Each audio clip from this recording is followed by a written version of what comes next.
is February 1st. It's the first time I've turned on the camera while in Costa Rica.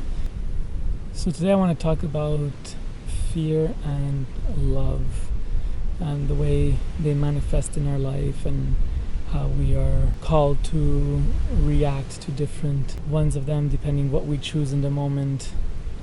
In our life, something happens to us.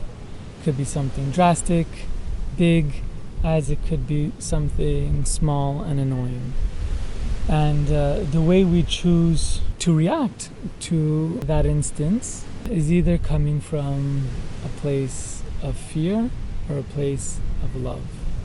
And fear often shows up as insecurity, self-doubt, anger, jealousy. Anytime you're in reaction to a situation where your heartbeat goes up, you're excitable, you're being called to react in some kind of way. The first teaching is that we don't have to get things right off the bat. You are perfect the way you are.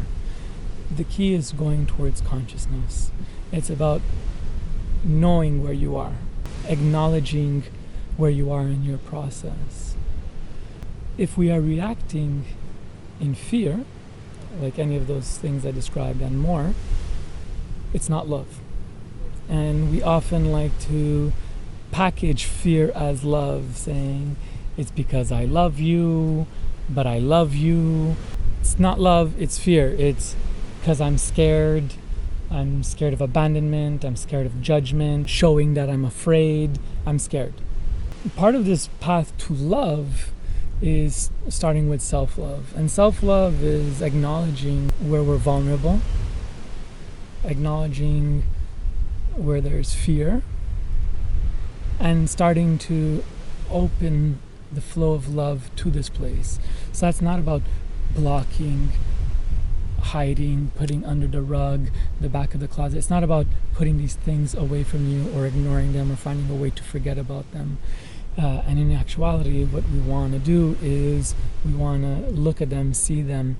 There's two sources. There's the superficial source, which is the way you feel in this moment. I have been betrayed.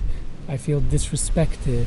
But a lot of the time, the intensity you bring to one of those reactions specifically, the very important passage is what's deeper. Why am I so triggered by this? What's the deeper cause? What's the deeper calling? And part of bringing love to fear is offering that love to accepting that it's okay that there's that thing behind.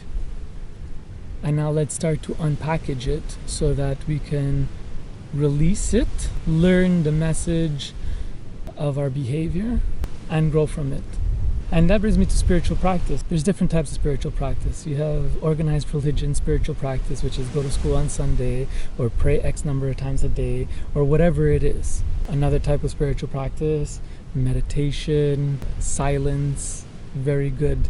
These are deep passageways into ourselves and into nothingness. Another version of spiritual practice is like the everyday practice of stalking oneself. It's not like being military about it, like, oh, you're doing this, not self-judgment. Bring some of that self-criticism, which in Tantra we would call stalking. Bring some that stalking energy to the places in our life where we want to be right or we feel disrespected. Track what's coming up for us and why it's coming up, and accepting that and loving that. Not loving it in a way like, oh, I love that part about me, I'm so proud of it. No, it's about knowing that it's sucky that that part of you exists, acknowledging that it's there and acknowledging that it's something that you want to change in your life. And by doing that, you're starting to bring compassion to yourself. And so you open the flow of love to yourself. And it's about giving that love to your heart. And really, you're okay. You're okay. But if you really come from that place of the heart, you can recover. You can change that. So spiritual practice is the stalking and the consciousness of the behaviors. The final step is action and actually making efforts. Spiritual practice, make an effort. You don't have to be perfect, but you know you're doing it. So consciousness, once awoken, can never be closed. And if you have a true desire to grow from the heart, consciousness will support you. So there's nothing to fear. Because we are love, everything is love. Everything flows to love. The only thing we could do to love is block off love. The love for ourselves is what we need to do. What we like to do is say, I want to be in love, and we go outward to find somebody that will make us finally feel all right. There's nobody out there that's going to complete you better than you're going to complete yourself. Once you complete yourself, it is only at that moment that you are ready for a true partner. You know, we have an idea of love sold to us by the media. It's an idea of romance and passion and desire to live happily ever after. The story of being saved by a beautiful Prince Charming from this life. Take me from this life.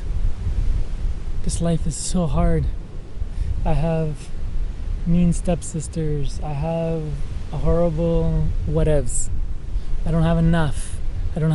This, every time we talk about it, it's about lack. It's being in the moment with the idea that we are not enough. It's called lack. That's the source of lack. I want to plant a seed. I'm not saying I know what love is. I only know the experience of love that has transformed my life, that has fed me creative and manifestation power, that has brought more ease in my life, and that I feel honored to use as a label for love. Giving, simple. And everything that comes with giving. Giving is charitable, it's generous, it is serving, wanting to see pleasure of others. This is not an easy version of love, let me tell you, because the version of love that I was part of is that I wanted to be loved. I wanted to be taken care of. I wanted to feel worthy, because with having another dependent on you gives you a source or a feeling of importance. But it's an illusionary. It's an illusion. It's a false sense of importance. It's an importance, it's a sense that feeds the ego, and it is not truly the energetic of love. The energetic of love is the energy of God. I know God has become a bad word in today's day and age. The idea of love being God. God is creator. God is in essence giving of life, giving of nurturance, giving of abundance. When love is taking from the outside to put inside so that we feel good, I feel good, we lose track of what love is. And we get concerned about our ego, and our egos need to feel seen, justified. The ego's role is survival. And now, because a lot of us are thriving more than the past, our ego is finding ways to justify itself. Power, money, greed. It's ego. And I think the big lesson of society is how do we return to love? And that's the Renaissance. Returning to love. And the beautiful thing about love is that it's abundant. And there's no situation that love will create lack. No situation. So if you choose to live in love, abundance follows. But it's not perceived or illusionary love. It really needs to be authentic love. And that's the key. The key is, if we don't open to our heart to accept who we are and work on those things and open the funnel of love to ourself, where we feel wounded, where we react. Reactions can look like acting out, lashing out, threatening, protection of space, whatever it is. not love. And I think when you come from a place of love, you can always discover abundance. And the winning formula, how do you put different pieces together to create more abundance? And if we're coming from a place of lack, we're coming from a place of limited vision. So it leads us into protecting what we have. Because I live in a world right now, an old world run by patriarchy, control, siphoning off the resource, funneling to the top. That's the situation we live in. So everybody is out to, what's my piece, what's my piece, what's my piece, what's my piece. And then we're very protective of those pieces. But when a situation leads you to confront a dissonance, a lack of love, the invitation is there to go beyond oneself and have an inquiry of what it's going to take to create abundance. And where there's an impossibility to come to an agreement or a respect of boundaries, it's at that point where you can choose to communicate each other's boundaries. And if you can't get in alignment with each other's boundaries, that you have the courage to say goodbye. If you were truly doing God's work, if you were truly a funnel of God, which we all in essence are and want to be, but we shut off the tap, so we need to find spiritual practice to open the tap so that we have more to give, because love is giving. If we were truly loving, we'd want to see our partner in expansion. There's no part of love that wants to see our partner repressed. The only part of love that wants to see our partner repressed is fear. I would say that's 4 years of learning for myself through practice, through ruthless self-stalking, and bringing a lot of love and integrity and authenticity, and therefore vulnerability. And then be in action. Find a place that presses those buttons or helps you uncover that. So again, the invitation is start researching what calls to you. Put words in Google, plus retreat, plus workshop, plus seminar. Find what moves you. Come from the place of the heart.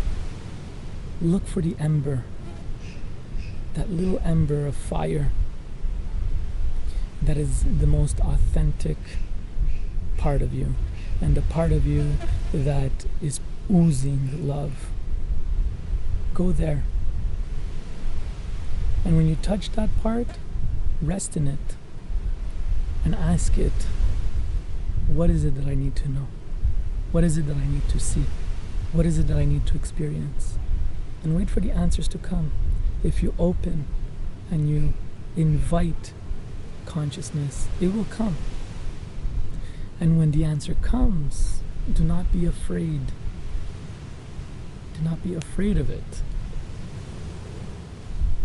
Do not be afraid of it. We have to know what we want. And when we have to know what we don't want. And the things we want, we go after. And the things we don't want, we create a boundary. And we respect that boundary until the moment is where we want something that we had a boundary around. And then feed love to it and step in trust. If fear is insecurity, love is trust. If fear is insecurity, love is trust. So on that note, I hope you enjoy this. I guess it's just a new chapter to my mission of helping people let love free. That's what I mean when I say let love free. Open the faucet. It doesn't cost you a thing. Don't worry about it. Have your boundaries, but let love free.